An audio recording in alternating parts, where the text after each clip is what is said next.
Today, we're tackling something really central to education. How do we connect those small, everyday decisions in a classroom, The micro-level stuff. right, the micro level, to that huge, vital goal of equity and belonging for every single student? Our mission here is to figure out how we move past just checking boxes. Yeah, beyond compliance. Exactly. Towards creating learning environments that are truly intentional, especially, for students who might be on alternate pathways. And what really jumps out from the research, the guiding idea, is this phrase, language as the vehicle of thinking. Okay, language as the vehicle of thinking. What does that really mean in practice? Well, it's not just about, like, basic communication. It's deeper. Yeah. It's about building consistency across how we teach, Mm-hmm. so that all students, no matter their learning profile, can really find and use their voice, find it in new, powerful ways. Finding their voice. And when that voice is supported consistently, the sources argue that's what enables what they call transcendent thinking. Transcendent thinking. Oh, Yeah, the ability to really create, connect ideas, reflect deeply, higher level stuff. okay, so let's unpack that. This dive, then, is exploring how mindset, the actual design of lessons, and how the whole system lines up, how they all work together. Right. We need to make sure every student, especially those needing significant support, sees themselves as, well, capable thinkers, as communicators, contributors with a real future of independence. And connecting this to the big picture, it seems to start with something really fundamental, almost simple, the feeling of being included. Yes, and the sources make a really crucial point right at the start, defining inclusion. Okay. They stress it's not a physical place, not just a classroom setting or a program or even just a period in the school day. So it's more than just placement. Much more. It's defined as a practice, a process, a mindset, and most importantly, a feeling, that feeling of belonging. That's the bedrock. It has to come first for deep learning to happen. That reframing is so important. It shifts the focus from where students are to how they participate. Example of this in action, it's at Brookhurst Junior High School. There's a coach there, Michael Ramirez. Ah, yes. Wow. The LAS2 teacher. Right. He specializes in students with extensive support needs, and he gets these students involved directly in his flag football and girls soccer teams. And it's not just like a token thing, Right. right? Not just showing up for a photo. No, absolutely not. They are true teammates. They wear the jersey. They're part of the wins, the losses. They build actual friendships. Yes. And their effort, their spirit, it gets recognized on the field, not just in some separate support setting.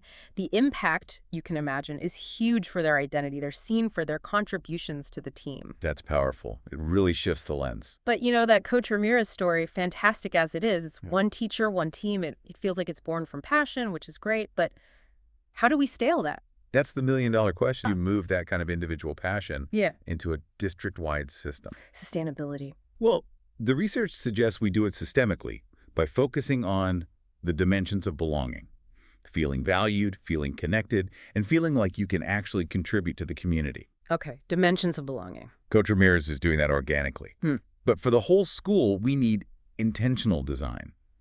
The research reminds us every shared experience counts. Lunchtime, clubs, sports. Every interaction is an opportunity. Precisely. Every single one is a chance to expand that feeling of inclusion beyond just one classroom or one team. The goal is defining inclusion by how students are woven into the whole life of the school, making it the norm, not the exception. Okay, so if that feeling of belonging is the foundation, here's where it gets really interesting for me. How do we build on that feeling to design for actual deep learning? Cognition. The source is, quote, Dr. Mary Helen Imordino Yang, and it really struck me. We feel, therefore we learn. That link between emotion and thinking. It's fundamental. And the challenge, which the sources highlight clearly, is that access to that deep learning, that transcendent thinking we mentioned, often unintentionally blocked for students with disabilities, FWDs, and for plurilingual learners, PLLs. Unintentionally blocked. How? Crucially, it's usually because of the design choices we make in instruction. Choices that often favor very narrow ways of showing understanding. It's not about the student's inherent ability. So we end up measuring the barrier, not their actual thinking. Exactly. We measure the barrier, not the brilliance. And the solution's critical here. The idea is not to water down the standards. Not at all. Okay, that's key. It's about creating intentional access points, using Universal Design for Learning, UDL, to unlock the richness that's already there in the content. Scaffolds aren't just little helps, they're keys. They open the door to deeper reflection, forming arguments, making creative connections. Can you give us an example, like, how does a simple scaffold actually push for that deeper thinking? Sure. It's about nudging students beyond just recalling facts. Think about that sentence frame. A student who just writes, the answer is photosynthesis, is maybe just recalling a word. Mm-hmm. But providing the structure, I think plants need sun because I saw my plant droop when it was in the closet. Now they have to connect evidence. They have to justify. So you're giving them the structure for argumentation. Precisely.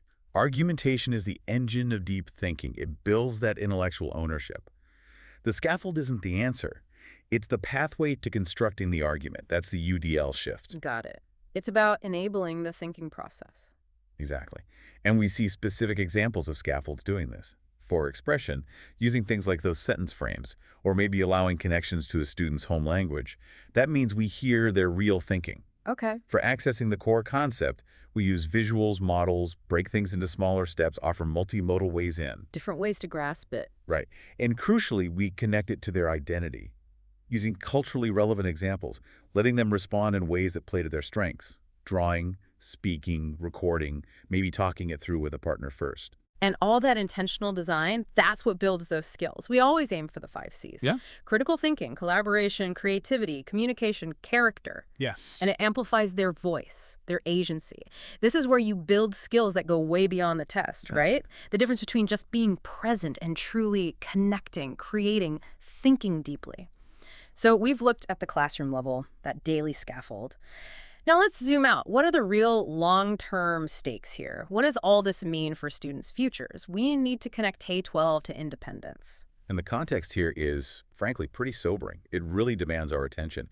The sources point out, for instance, that in California, only about 3% of adults with intellectual disabilities earn a living wage. 3%. Wow. Yeah.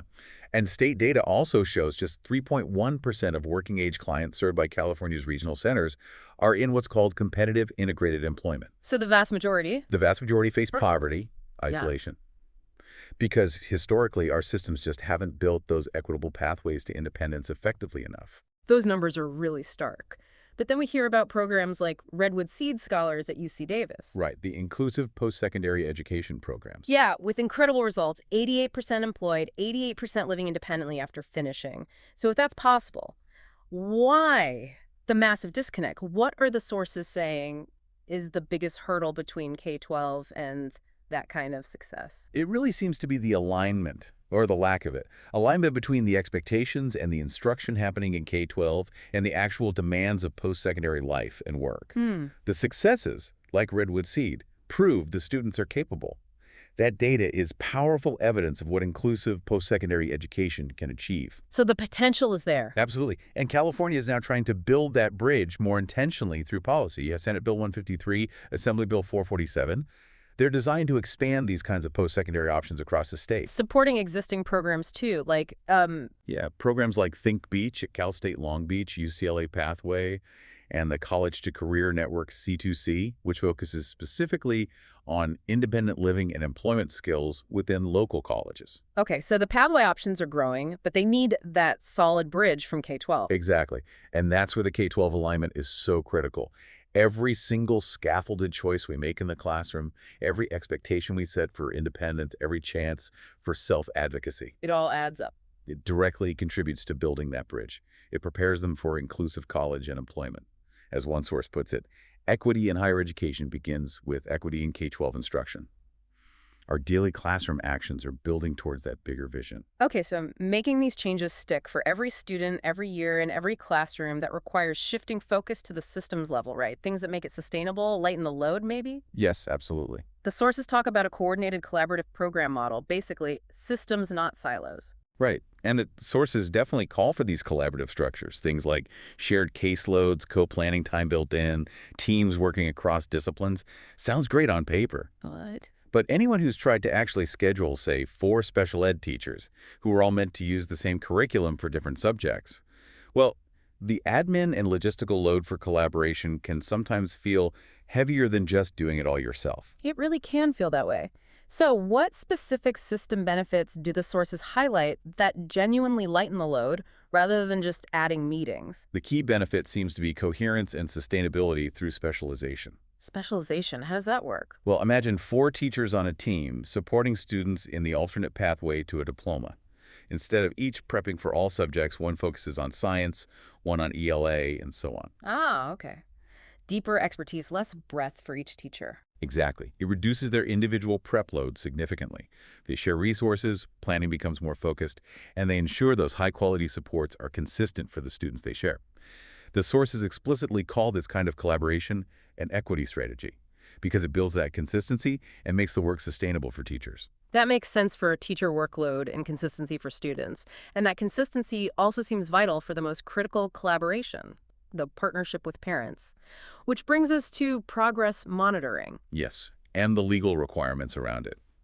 This reporting piece is absolutely crucial for meaningful parent participation and, frankly, for accountability. There's a federal regulation. Yep, 34 CFR, Mhm. section 300.320A3. It requires every IEP, every individualized education program, to spell out how a child's progress towards their goals will be measured, and crucially, when parents will get periodic reports on that progress. And the sources mention a cautionary case, Cockrell v. Bessemer City Board of Education. Right, from 2024. It really underscores the importance of doing this reporting consistently and well. In that case, the school failed to send 22 out of 24 required progress reports. Wow, that's a huge gap. It is. And the court found it impeded the parent's ability to participate effectively in the IEP process, violating the Individuals with Disabilities Education Act, IDEA. Without timely, understandable reports, how can parents know the right questions to ask? How can they effectively advocate for their child's path towards that independence we've been talking about? So it's not just compliance, it's about enabling partnership. Exactly. So the practical tip from the sources is clear. Progress reports need more than just data points. They should include a short, family-friendly summary. In plain language. Yes. Highlight one clear area of growth, maybe name one specific next step. That transforms the report from, a dense document into a real tool for conversation and partnership. Okay, but generating those reports, tracking that data, that can still feel like a huge task. How do systems make that manageable? This is where leveraging the right tools becomes essential. Dedicated curriculum platforms like ULS Unique Learning System and the integration with data systems like Polaris are mentioned. How do they help? They're designed so that everyday lessons, the unit assessments, the checkpoints within the curriculum, they automatically become data points for tracking IEP goal progress. Ah, so it's embedded in the teaching, not a separate task. Right. It shifts progress monitoring from being this extra burdensome thing you do late on a Friday to an ongoing, much more doable process. It becomes part of telling the story of the student's growth. And what about tools for the students themselves to promote that independence and equity across subjects? Good point. We have to highlight accessible tools students can use independently. Read&Write by Everway comes up as a specific example. That's a Chrome extension, right? Yeah. It acts as a great equalizer. It offers features like text-to-speech, which obviously helps with comprehension for struggling readers, a student tackling complex text.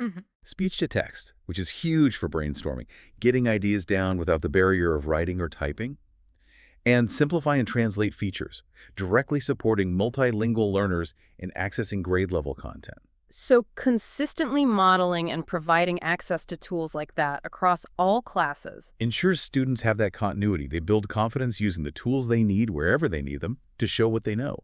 That's system-level support for student voice. So wrapping this up, this deep dive has really shown, I think, how designing for access and belonging right there in the classroom, it's not separate from the big picture. It's directly linked to achieving that systemic equity and future independence for every student. Absolutely. That high expectation for students to use language to think deeply has to be paired with the intentional design that makes it possible for them. Yeah. And every effort connects. That UDL scaffold in a lesson, the aligned scheduling from that coordinated collaborative model, it all pushes that collective vision forward. It really does take systems, not silos, to make this work consistently for everyone. The source material defined inclusion not as a setting, but as a feeling that needs intentional design. Thinking about all the interactions we discussed today, those moments on the sports field, that quick sentence frame in a lesson, those small things, it makes you wonder.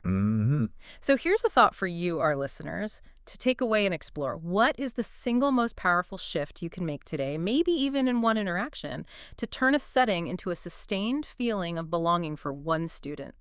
Something to mull over. We'll see you next time on The Deep Dive.